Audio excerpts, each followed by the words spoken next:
The words echo in my mind like the toll of a funeral bell, slow and heavy, each one marking the end of something I will never get back. I whisper them into the empty room, knowing you will never hear them, knowing you are gone, and that silence is my only companion now. I made the choice for you because you couldn't, because you wouldn't, because you looked at me with those wide, frightened eyes and said you trusted me. You told me you didn't care what happened as long as we stayed together, as long as I held you through the storm. And so I did. I held you. And in holding you, I broke you. I can still see your face the day I told you we were leaving.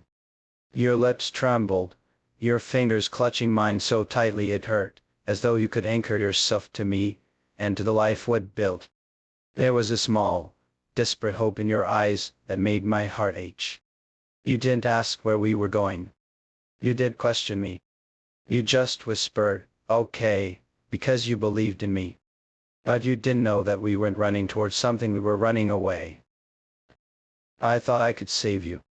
The palace walls were closing in, the court was burning behind our backs, the enemies at our gates sharpening their blades.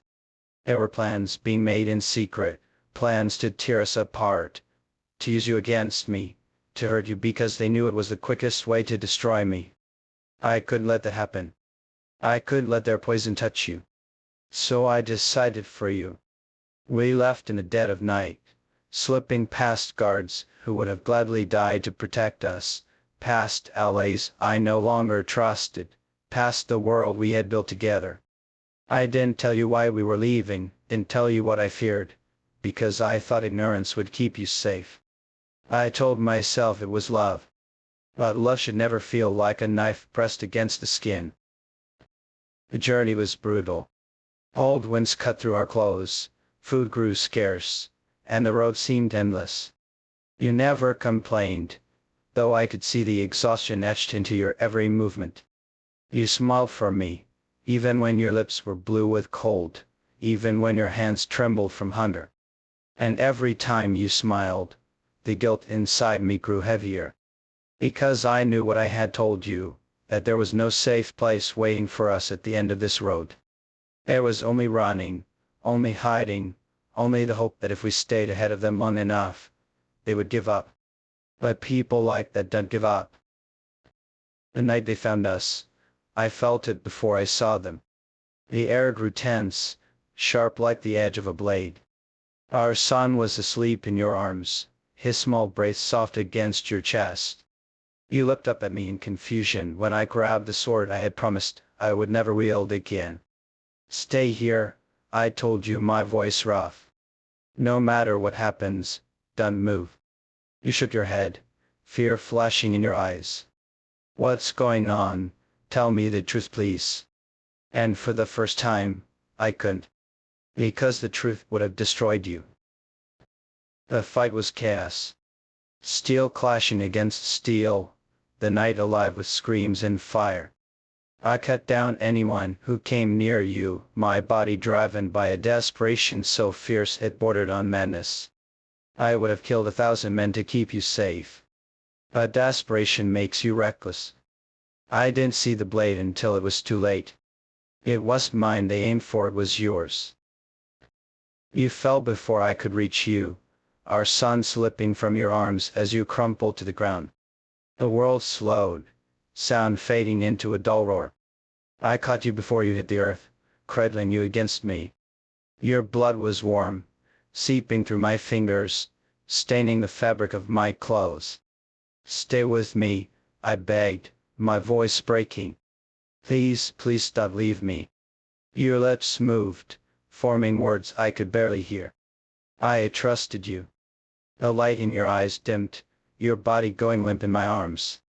And in that moment, everything inside me shattered. I killed them all. Every single one of them. When it was over, the ground was slick with blood, and the night was silent again. I returned to where you lay, our son wailing beside you, his tiny fist clenched in terror. I couldn't bear to look at you, couldn't bear to see the stillness of your body, the way your chest no longer rose and fell. I had promised to keep you safe. and in my desperate attempt to do so, I had led you to your death. Now, I sit in the ruins of the safe house we never reached, our son asleep beside me, his small face innocent and unknowing. I whisper into the dark, my voice hoarse and broken. Why, baby, I decided it for you. But this time, the words aren't a vow. They're a curse. A confession. A weight I will carry until the day I join you in the cold, unyielding earth. And when that day comes, I hope you will forgive me not for deciding, but for everything that decision cost us. The words are ashes on my tongue now. Each time I repeat them, they burn a little more.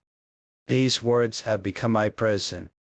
They echo through my head with every step I take, every breath I draw, wrapping around me like chains I can never break. I thought I was protecting you when I made that decision. I thought I was saving us both from a future filled with pain and bloodshed. I told myself that it was the only way, that sacrificing a little happiness now would secure a lifetime of safety later. But I was wrong. I was so terribly, unforgivably wrong. And now, here I am alone, hollow, and drowning in the consequences of my own choices, clutching our son like a shield against the darkness while your absence tears at me like an open wound. The night you died never truly ended for me. I still see it whenever I close my eyes. A flicker of torchlight on the palace walls, the pounding of boots echoing down the corridors, the sharp metallic ting of blood hanging in the air. Your scream, bud. Your scream still rings in my ears, raw and desperate, as if you knew, even in that last moment, that I had failed you. I remember reaching for you, but the distance between us seemed endless, a cruel stretch of space that mocked my weakness. Soldiers surrounded us, their faces blurred and indistinct, nothing more than shadows in my nightmare. I fought, I bled, I killed, but I could reach you in time. And then, just like that, you were gone. Your body went limp in my arms, and the world went silent. Even the soldiers froze, as though they, too, were stunned by the finality of it. I remember shaking you, begging you to open your eyes, promising you that I would fix everything if you would just come back to me. But you didn't. You couldn't. For days, I didn't move. I sat there in the room where you died, surrounded by the remnants of our shattered life. Blood dried on the floorboards. Your hairpin lay bent and broken beside the window. The blanket you had wrapped yourself in only the night before still carried the faint scent of your skin. I sat there like a ghost, staring at nothing, while our son wailed in the corner. His cries were soft at first, pitiful and weak, but they grew louder, more insistent, until they pierced through the fog of my grief. It was only then that I realized the awful truth. I wasn't allowed to die with you. Not yet. Because there was still a piece of you in this world, a piece I couldn't abandon. Our son didn't understand loss. He didn't know what had been taken from him. All he knew was hunger, cold, and fear. And if I gave in to the weight crushing my chest, if I let myself crumble completely, he would suffer too. So I stood. My legs trembled, my vision blurred, but I gathered him into my arms, and forced myself to move. I did look back. I couldn't. If I did, I'd never take another step forward again. We ran through the night like fugitives, the wind biting at our skin, branches tearing at our clothes. I had no plan, no destination, only the desperate need to get as far away from the palace as possible. Every shadow felt like a threat, every rustle of leaves like the whisper of an enemy close behind. I knew they would come for us. They would call me a traitor, a murderer, a coward who fled in the face of duty. And maybe they'd be right. But none of that mattered. All that mattered was keeping our son alive. The first months were the hardest. I learned quickly how cruel the world could be without a crown to shield me. Once, I was a prince with endless resources at my command. Now, I was just a man with nothing but a grieving heart and a baby who depended on me for everything. I begged for scraps in villages where no one recognized me. I worked for a bowl of porridge, slept in abandoned barns, and sold the last of my jewelry piece by piece, knowing each coin meant one more day of survival. There were nights when I held our son close, his tiny body pressed against my chest, and wondered if it would be easier to just let go. To stop running, to stop fighting, to surrender to the despair clawing at my soul. But every time the thought crossed my mind, I looked down at his face and I kept going. Because if I gave up, it wouldn't just be my death. It would be yours too, all over again.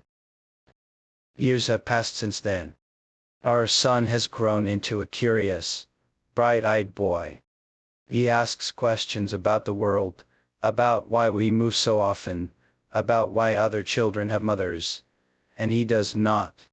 His laughter sometimes catches me off guard. It sounds so much like yours that it makes my chest ache. And every time he asks where you are, I lie. She's watching over us, I tell him, forcing a smile through the tears I keep hidden. She's proud of you. She loves you very much.